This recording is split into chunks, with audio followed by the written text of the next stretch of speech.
사랑하는 영락교회 지체들에게 주 안에서 평화 인사를 전합니다.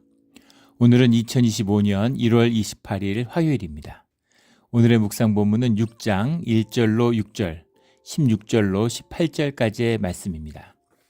오늘 본문 말씀 6장 1절부터의 말씀은 이렇게 시작합니다. 사람에게 보이려고 그들 앞에서 너희의 의를 행하지 않도록 주의하라. 그리하지 아니하면 하늘에 계신 너희 아버지께 상을 받지 못하느니라. 오늘 6장 1절부터 8절, 6절, 6장 1절부터 6절, 그리고 16절부터 18절까지의 말씀은 우리 유대교의 가장 중요한 그 3대 세 가지 기둥이라고 그러죠. 구제와 기도와 금식입니다. 이것이 유대교의 종교 생활의 핵심이에요. 주님께서 구제와 기도와 금식에 대해서 말씀하고 계시는 거죠. 종교라고 하는 그 껍데기의 본질이 무엇인가를 말씀하고 계시는 겁니다. 그래서 이것이 곧 그 당시 종교 생활의 중심이고 전부라고 해도 과언이 아닐 만큼 중요하게 생각했던 부분입니다. 6장 1절부터 시작하는 말씀, 사람에게 보이려고, 이게 주님이 말씀하시는 인간들의 삶의 핵심이죠. 사람들에게 보이려고 하는 거예요. 사람들에게 보이고 남들에게 어떻게 보이나, 남들이 나를 어떻게 생각하나, 이게 삶의 중심인 거죠. 그래서 꾸미고 하여간 잘 살려고 그러고 경력을 쌓으려고 그러고 이게 다 보이려고 하는 거잖아요. 현상세계의 핵심이죠. 현상세계라고 하는 것은 눈에 보이는 거잖아요. 잘 보이는 것, 눈에 좋게 보이는 것, 이런 게 중요한 겁니다. 그래서 보이려고 하는 거죠.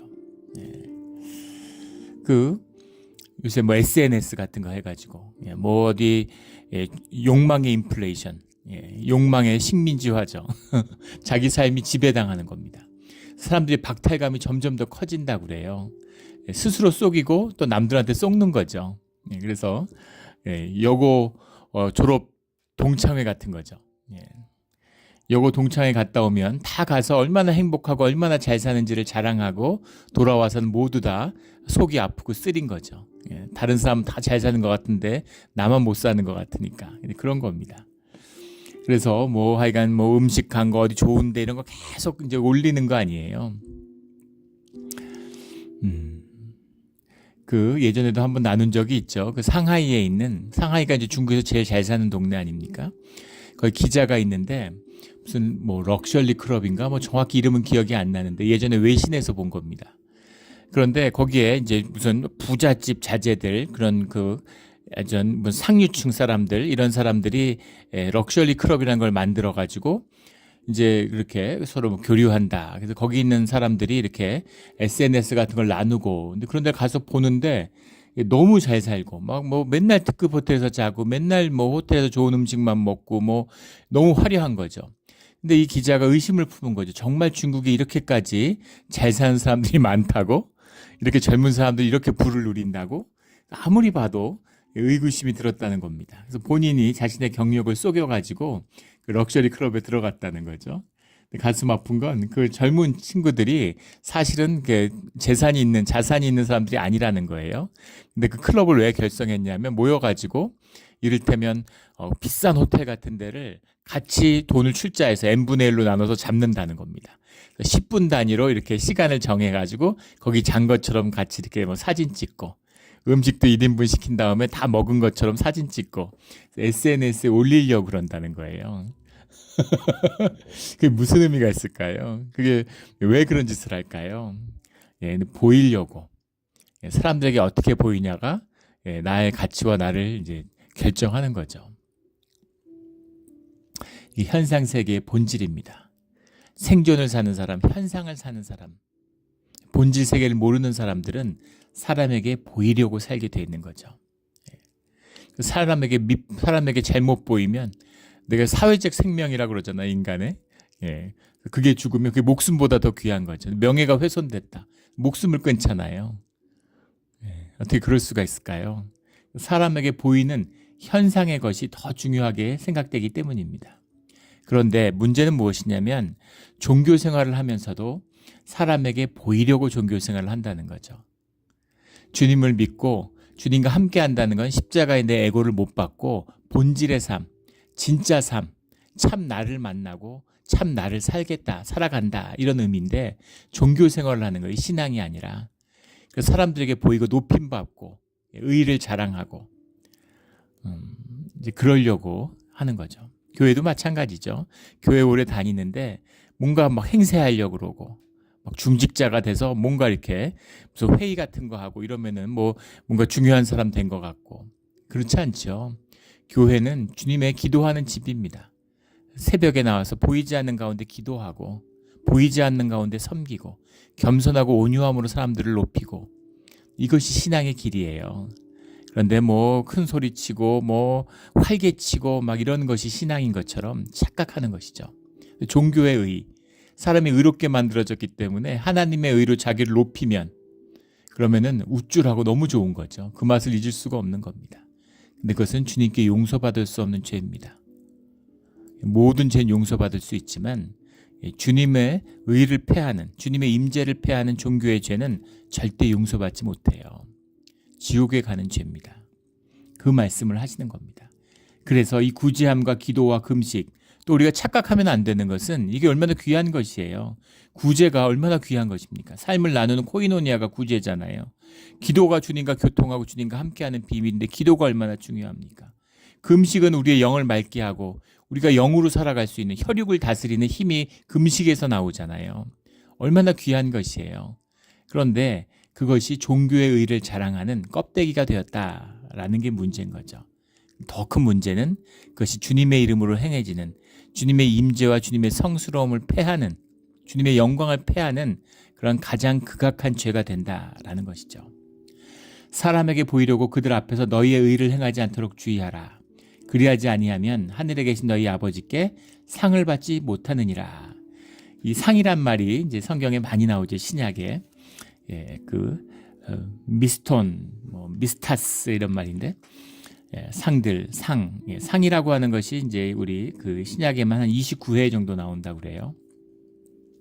근데 주님이 상이라는 말씀을 하실 때에는 종말론적인 의미가 들어있는 겁니다. 하나님의 유업, 하나님의 나라를 유업으로 받는 것, 이것이 상이다라고 하는 종말론적인 마지막 때의 주님의 보상이죠. 하나님께 상이 없다라는 거죠. 사람들에게 높임받고 현상의 것이니까 사람들에게 보이려고 한 거니까 사람들에게 박수받고 사람들에게 칭찬받고 이러면 하늘의 상은 없어. 그 말씀인 거죠. 2절에 그러므로 구제할 때는 외식하는 자가 사람에게 영광을 받으려고 회당과 거리에 사는 것 같이 너희 앞에 나팔을 불지 마라. 외식한다라는 말이 후파크리스테스라는 말인데 영어의 히포크릿이라는 말이 여기서 왔죠. 위선, 가증함, 속이는 거 이런 거잖아요. 이것이 주님 앞에 주님의 이름으로 행하기 때문에 죄가 된다는 겁니다. 외식하는 자가 되지 말아라. 사람에게서 영광을 받으려고 하지 말아라 라는 거죠.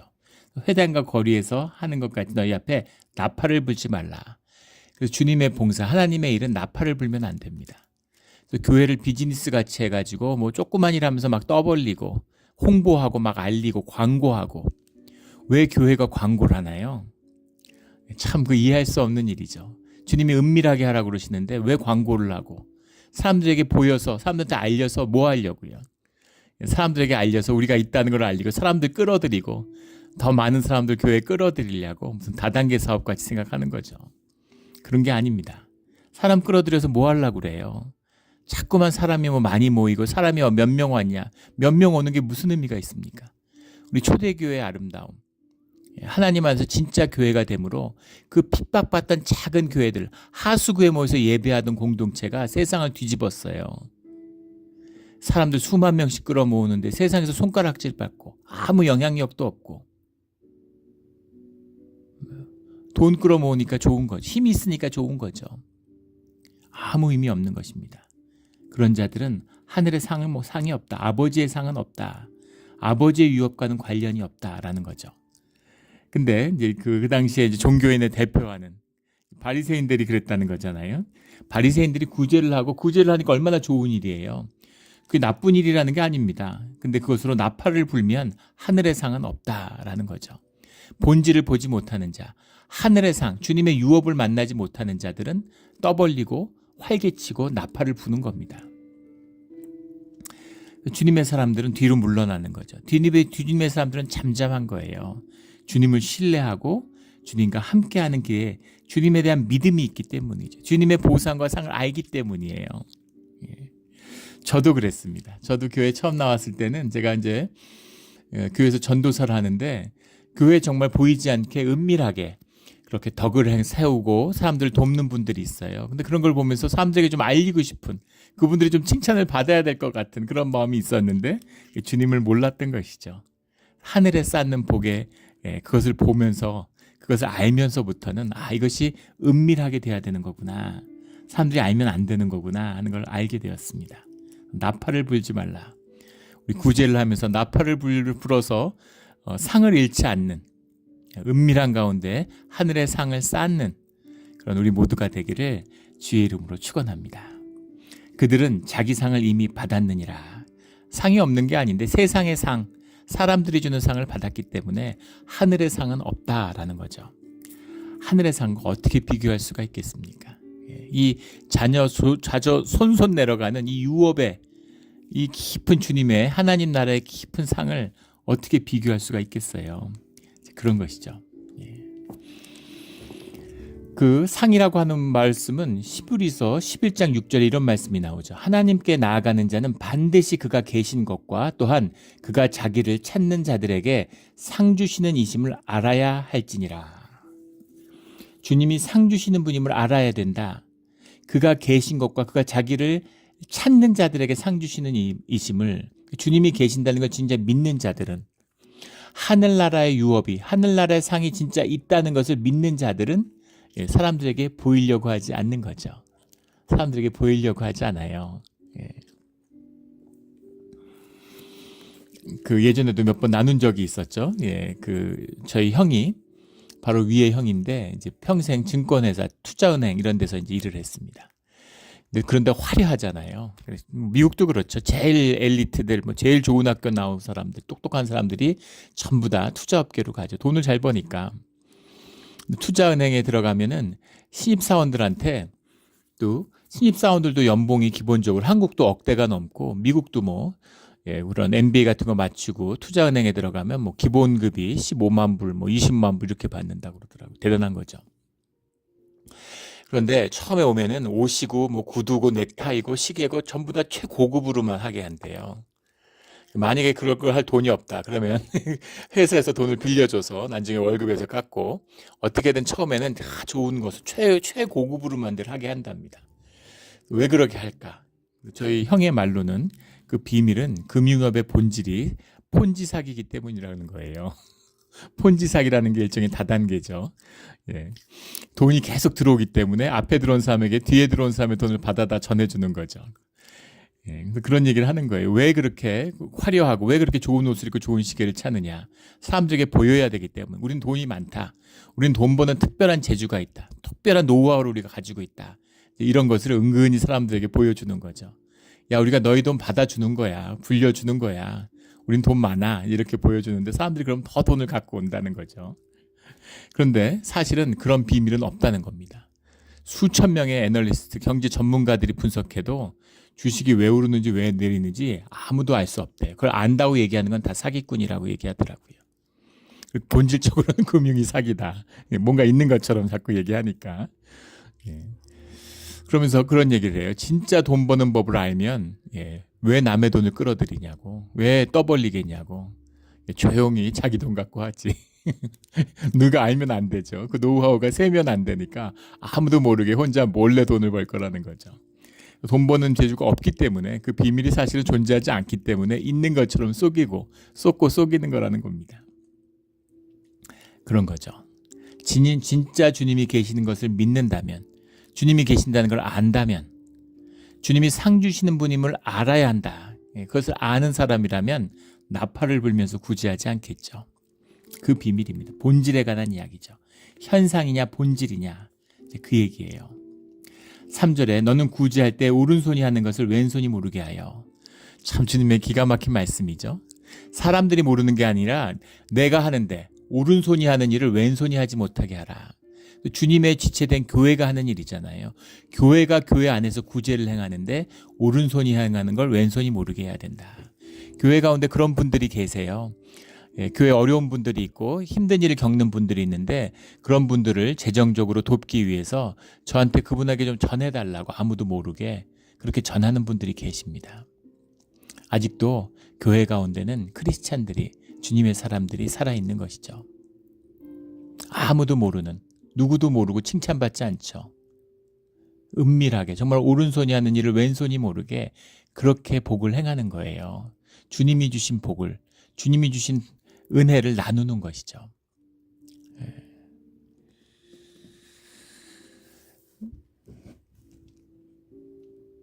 그 교회들 중에 보면 뭐 헌금 같은 거, 막 그런 거 이름에서 누가 했는지 공개하고 그런 교회들이 있습니다. 그렇게 하면 헌금이 많이 나온다는 거죠. 헌금 그렇게 많이 걷어서 뭐 하려고 헌금을 거둘까요? 하늘의 상을 도둑질하는 거 아닙니까? 그래서는 안 돼요. 오른손이 하는 일을 왼손이 모르게 하라. 주님의 말씀입니다. 주님을 위해서가 아니라 우리를 위해서 우리가 받을 상을 보았다면 그 상을 안다면 주님이 이렇게 말씀하시지 않아도 오른손이 하는 일을 왼손이 모르게 하겠죠. 이 깊은 비밀의 뜻을 깨달아 아는 사는 우리가 되기를 주의 이름으로 축원합니다. 4절에 내 구지함을 은밀하게 하라. 은밀하게라는 것이 아주 중요한 핵심 어휘죠. 오늘 본문 말씀에 본질의 특성입니다. 현상세계라는 게 뭐예요? 껍데기잖아요. 본질은 감추어져 있는 거죠. 본질은 보이지 않아요. 현상만 보이죠. 그래서 본질의 일이라고 하는 것은 현상세계 가운데서는 은밀한 겁니다. 감추어져 있는 거죠. 은밀하게 행하지는 거예요. 은밀한 중에 보시는 너희 아버지께서 갚으시리라. 주님을 믿고 주님이 갚으시는 것을 알기 때문에 선을 행할 수 있는 것이죠. 인간은 이기적이에요. 인간은 악합니다. 우리의 마음을 다스리고 사는 것도 쉽지 않아요. 10년 동안 은혜롭고 평화 가운데 살았다고 해서 오늘 내가 평화가 보장되지 않습니다. 내 삶으로 이루어지는 게 아무것도 없어요. 주님의 은혜가, 주님의 평강이 오늘 나와 함께 있어야 그래야 오늘의 평화가 있는 겁니다. 그게 한번 무너지면, 그게 있을 땐 당연한 것 같죠. 그게 무너지면 지옥이죠. 교회도 지옥으로 변하는 겁니다. 저희가 그 맛을 봤기 때문에 그게 어떤 건지 알죠. 주님의 은혜가 함께하는 은밀한 중에 계시는 아버지께서 갚으시리라. 아버지가 계시는구나. 아버지가 갚으시는구나. 이걸 아는 사람은 은밀하게 행하는 거죠. 또 은밀한 가운데 주님의 은혜를 받는 겁니다. 은밀함의 비밀이에요. 식당에 가는데 식당이 좋은 자리에 있을 수 있고 식당이 깨끗할 수도 있고 다 그런 게 있을 수 있겠죠.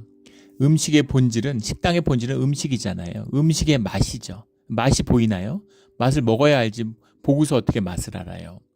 그 맛을 내기 위해서 숨겨진 그 셰프의 정성, 셰프의 마음, 그런 게 들어있어야죠. 신뢰가 있어야죠. 좋은 재료 보이진 않지만 정말 깨끗하고 정성스럽게 음식을 만들고 있다는 신뢰 가운데 그 정성의 맛으로 녹아나는 거죠. 그 맛이 있어야 진짜 식당이지. 번지를 하고 막 대리석으로 해놓고 그 서빙하는 사람들은 전부 다 양복 입고 무슨 넥타이 매고 막 이런 식으로 앞치마하고 나와서 이렇게 하는데 음식이 맛이 없어. 아무것도 아니잖아요. 그런 것이죠. 본질을 찾아야 된다, 이런 얘기예요. 구제의 본질이 무엇인가를 말씀해주고 계시죠. 너희는 이렇게 기도하라. 5절에 너희는 기도할 때 외식하는 자와 같이 하지 말라. 그들은 사람에게 보이려고 회당과 큰 거리 어귀에 서서 기도하기를 좋아하느니라. 내가 진실로 너희에게 이르노니 그들은 자기 상을 이미 받았느니라.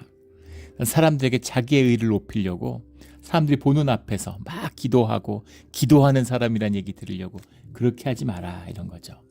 6절에 너는 기도할 때 내 골방에 들어가 문을 닫고 은밀한 중에 계신 내 아버지께 기도하라. 은밀한 중에 보시는 내 아버지께서 갚으시리라. 저희 교회는 그런 게 없죠. 그 침묵 기도를 하기 때문에 묵상 기도를 하니까 이제 그런 건 없는데, 그 예전에 보면 우리 기도 가운데서도 새벽 기도하는데 통성 기도를 하면 통성 기도에 유익이 있습니다. 저도 예전에 통성 기도를 처음 주님 믿어서 통성 기도를 했어요. 통성 기도를 하면 이 10년 가운데 쌓인 그 부정적인 에너지를 토해낼 수 있습니다. 그리고 처음에 기도에 집중이 안 돼요. 기도하면 계속 딴 생각합니다. 그래서 마음을 붙잡고 딴 생각하지 않도록 하는데 통성기도가 큰 도움이 되죠. 그래서 처음엔 통성기도를 해야 돼요. 근데 우리가 이제 침묵기도를 하다 보니까 모든 분이 침묵기도를 해서, 근데 또 뭐 교회 이렇게 초신자나 처음 교회 나오고 이런 분들은 없기 때문에 또 나름 기도의 길을 가고 계시다라고 믿고 있습니다. 근데 기도를 하는데 막 통성을 하는데 막 소리가 크고 막 유려하게 기도를 하면 기도하는 사람 같잖아요. 예. 그리고 방언 기도를 하면 또 방언을 하는데 방언이 이제 유려하면 막 성령의 사람 같고, 예. 방언이 짧고 이러면 그런 일들이 교회 안에 있는 겁니다. 예. 실제 있어요. 믿을 수 없는 일이지만. 예, 그래서 뭐 누가 뭐 무슨 애기 방언을 하니 무슨 뭐 마귀 방언을 받았느니 뭐 뱀 방언을 하느니 뭐 온갖 소리들을 하고, 자기 기도하는데 남 기도하는 거에 뭘 관심이 많아요. 남이 무슨 기도가 자라나는 건데 애기 방언을 하다 어른 방언 되겠죠. 근데 누가 무슨 방언을 하니 뭐 방언이 어떠니 이러고 와서 뭐 주님 뭐 목사님 축사하셔야 되는 거 아니냐고 막 이런 식으로 얘기하고 이런 미숙한 분들이 있다는 겁니다. 남들이 기도가 약하다고 얘기하는 건 본인이 기도가 세다는 얘기잖아요. 기도 세서 뭐 할 거예요? 소리 고래고래 지르면 뭐 어쩌자는 겁니까? 주님과 대화하는 건데 우리가 대화하는데 앞에서 소리 지르지 않잖아요. 우리가 산에 가서 소리 지르는 것처럼 소리 지를 때, 물론 저도 이렇게 얘기는 하지만 예전에 처음에 신앙생활 할 때 낮에 교회 가가지고 막 그 집하고 가까운 교회 가가지고 교회가 멀었기 때문에 통성 기도하다가 그 교회 직원분들이 오셔가지고 좀 소리 좀 낮춰달라고, 너무 소리가 크다 주의를 들은 적도 있습니다. 지금 생각하면 그런 때가 있었나 싶은데 그런 때가 필요해요. 그런 얘기를 하는 게 아닙니다. 그런데 그게 아니라 막 기도하는데 막 길에서 무릎 꿇고 기도하고 사람들 모인 데서 시장에서 기도하고, 바리새인들이 그랬다는 거잖아요. 종교인들의 기도죠. 막 대표 기도하면은 막 대표 기도 10분, 20분씩 하고 막 한 소리 맨날 또 하고, 세계 기도 제목 다 끌고 와서 기도하고 막 그런 짓 하지 말라는 겁니다. 보이려고 하지 말아라. 골방에서, 극적인 거죠. 골방에 들어가서 문을 닫고 은밀한 중에, 오늘 은밀한이라는 말이 계속 나오죠. 은밀한 중에 계시는 주님께, 내 아버지께 기도하라. 그럼 은밀한 중에 보시는, 은밀하다라고 하니까 우리 표현은 그런데 보이지 않는 거죠. 감추어진 겁니다. 감추어져요. 이 주님의 감추어진, 주님이 그 기도를 들으시고 갚아주신다라고 말씀하시는 거죠. 구제와 기도에 대한 말씀을 하시고 그 다음에 금식에 대한 말씀을 하십니다. 외식하는 것, 외식하는 자와 같지 마라. 외식한다라고 하는데 마태복음 24장 51절에 가면 주님이 이렇게 말씀하세요. 어미 때리고 외식하는 자가 받는 벌에 처하리니 거기서 슬피 울며 이를 갈리라.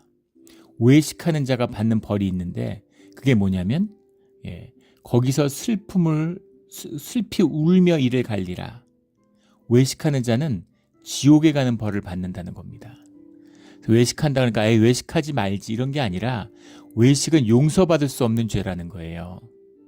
외식하는 자는 반드시 지옥에 간다는 겁니다. 주님 믿고 구제하고 기도했는데 지옥에 가. 세리로 살았는데, 몸을 파는 창기로 살았는데도 주님의 구원을 받고 천국에 가는데, 내가 종교인으로 살면서 구제하고 기도하고 금식했는데 지옥에 간다? 말이 됩니까? 근데 주님이 명심해라. 외식하는 자는 반드시 지옥에 간다. 이렇게 말씀하시는 겁니다. 이게 주님의 임재와 주님의 이름을 더럽히는 자들이 맞이하게 될 종말론적인 결과라는 거예요. 굉장히 무서운 말씀입니다. 무서운 말씀이에요. 난 어차피 기도 안 하는데 뭐 외식할 것도 없겠네. 종교의 경건함마저 무너져버린, 종교도 생명과 신앙은 얘기할 것도 없어요. 최소한의 종교의 경건함도 없습니다.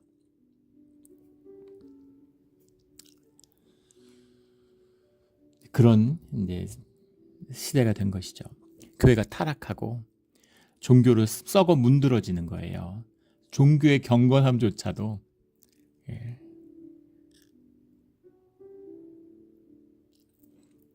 그러나 결코 종교 가서 갖고는 안 된다라는 겁니다. 종교가 귀해 보여도 그거 갖고는 안 되고 진실의 것이 나와야 된다. 이 말씀이죠.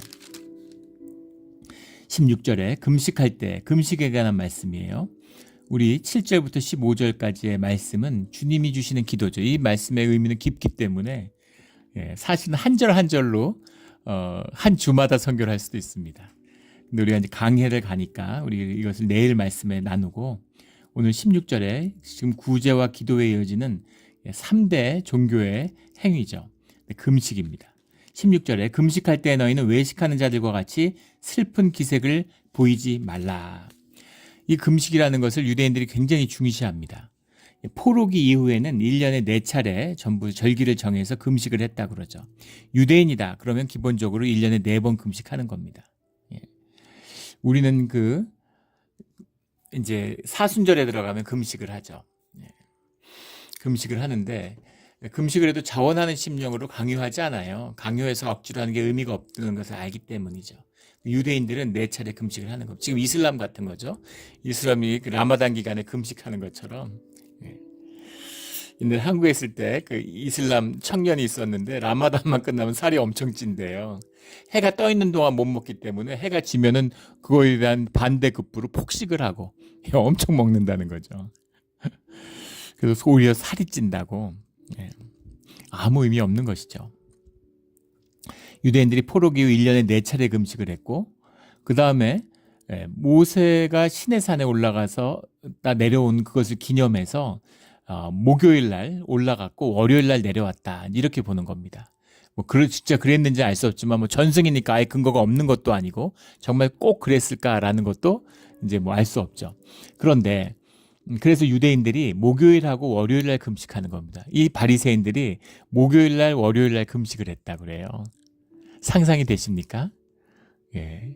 금식을 매주 이틀을 금식한다는 거 쉬운 일이 아니죠. 쉬운 일 아니에요. 물론 경건의 삶을 살고 절제하는 삶을 살면은 할 수 있죠. 못하려면 못할 것도 없지만 전혀 신심이 없는데, 그런데 종교의 의를 높이기 위해서 일주일에 2번 금식을 했다고 생각해 보십시오. 그런데 그런 걸 하는 거죠. 그게 바리새인들이, 그것이 유대인들, 회당 유대교의 신실한 유대인들의 모습입니다. 그런데 그때 하는 거, 금식이 좋죠. 금식을 하면 유익이 있고, 금식을 하면 영이 맑아지고 영이 깨어나요. 얼마나 예민해지는지 수건을 못 씁니다. 수건에 세제 냄새가 너무 거슬려가지고 그게 역겨워서, 그래서 레몬즙 같은 걸 뿌려가지고 그래가지고 수건을 쓰기도 하고, 물에만 빨아가지고 수건을 쓰고, 이렇게 극도로 예민해지는 거죠. 영이 깨어나는 겁니다. 혈육을 다스릴 수 있는 그런 능력이, 권세가 영에 있다는 것을 몸으로 깨달는 것이 금식이죠. 금식의 능력이 있어요. 영적인 도전과 이런 걸 앞둘 때에는 주님이 금식을 시키죠. 저도 벌써 금식한 지가 5년이 됐습니다. 5년째가 됐는데, 우리 2020년에 시작할 때 우리 40일 금식을 했죠. 주님이 그때 그런 마음을 주셔가지고 우리 교회가 40일 금식을 선포하고 금식을 했는데, 40 금식을 어떻게 했나 싶어요. 근데 주님의 은혜가 함께하니까 그때 금식을 했습니다. 저도 그때 몸무게가 한 30kg 정도 빠졌는데, 30kg가 뭡니까? 한 30kg 빠졌는데, 30kg 정도, 35kg 정도 뺐는데, 근데 그때 몸이 체질이 완전히 바뀌고, 알러지 다 사라지고, 이 아픈 것도 싹 낫고, 몸에 이 저항력이, 생명이 올라가기 때문에 생명의 섭리죠. 동물들 아프면 굶으면 다 낫잖아요. 그런 거죠. 만약에 금식을 하고 있는데 열이 난다, 이러면은 그건 진짜 심각한 겁니다. 그거는 정말 응급실에 가서 뭔가 응급 처방이 있어야 된다는 그런 상황인 거죠.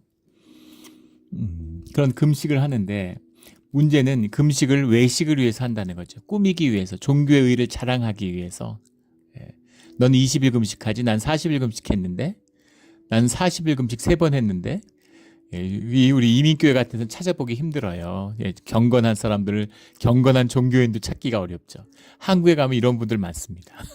기도원 이런 데 가면 그런 게 훈장같이 돼가지고 막 이 녹색 위액을 막 그 장액을 토해요. 하도 금식을 해가지고.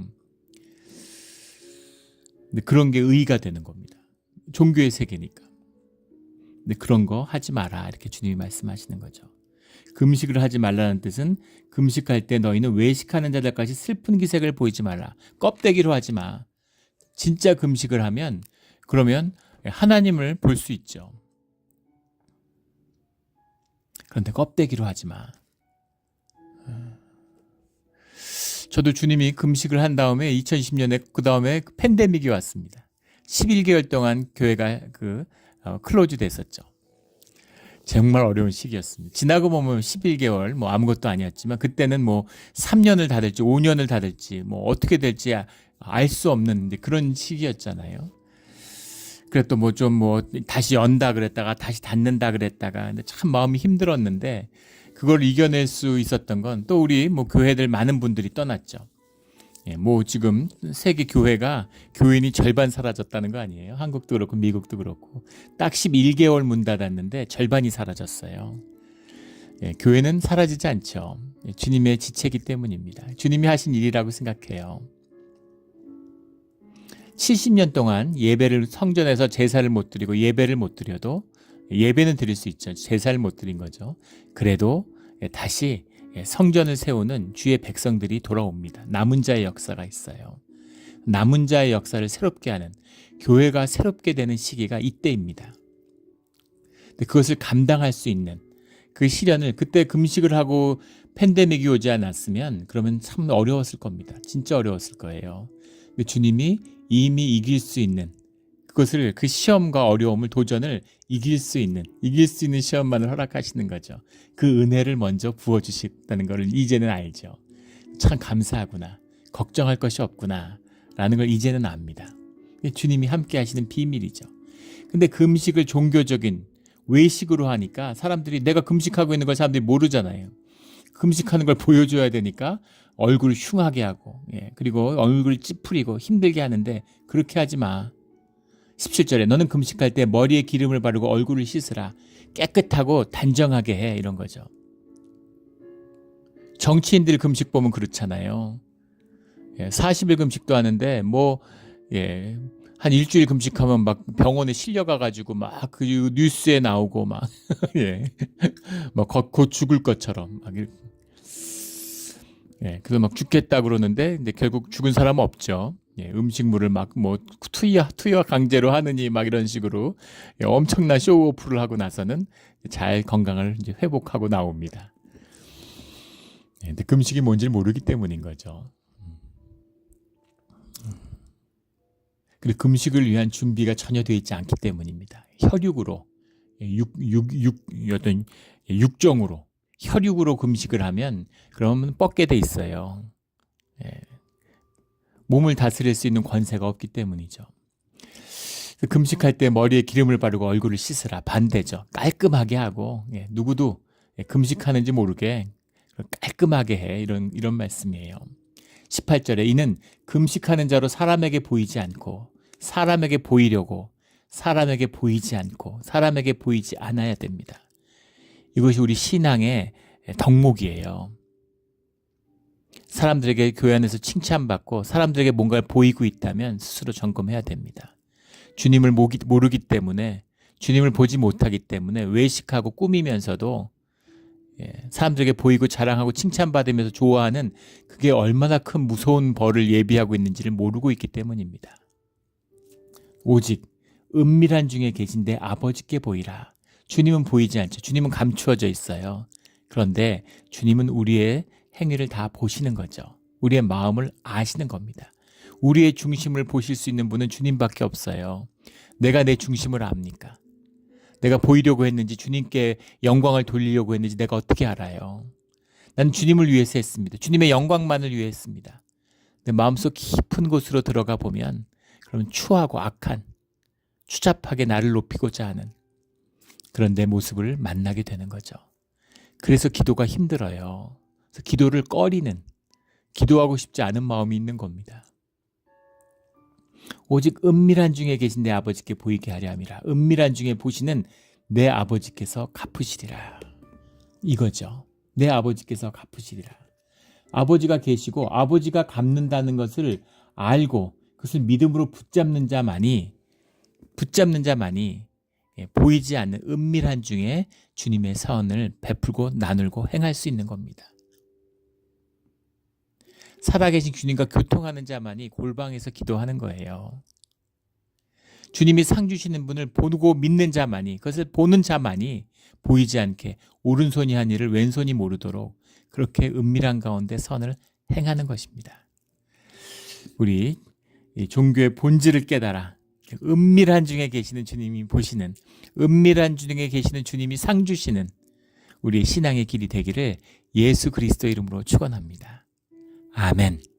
기도드리겠습니다. 하나님 아버지 감사합니다. 주님 계셔서 감사하고, 주님이 우리 삶에 주관해 주시니 감사하고, 주님이 우리에게 상 주시는 분이심이 감사합니다. 주님, 늘 주님이 주시는 상을 기대하고 또 은밀한 중에 보시는 주님이 우리의 위로가 돼서 그 믿음을 붙잡고 살아가는, 그 믿음의 길을 걸어가는 우리 신앙, 참된 신앙, 진짜 신앙이 되게 하여 주시옵소서. 감사하며 예수 그리스도 이름으로 기도드렸습니다. 아멘.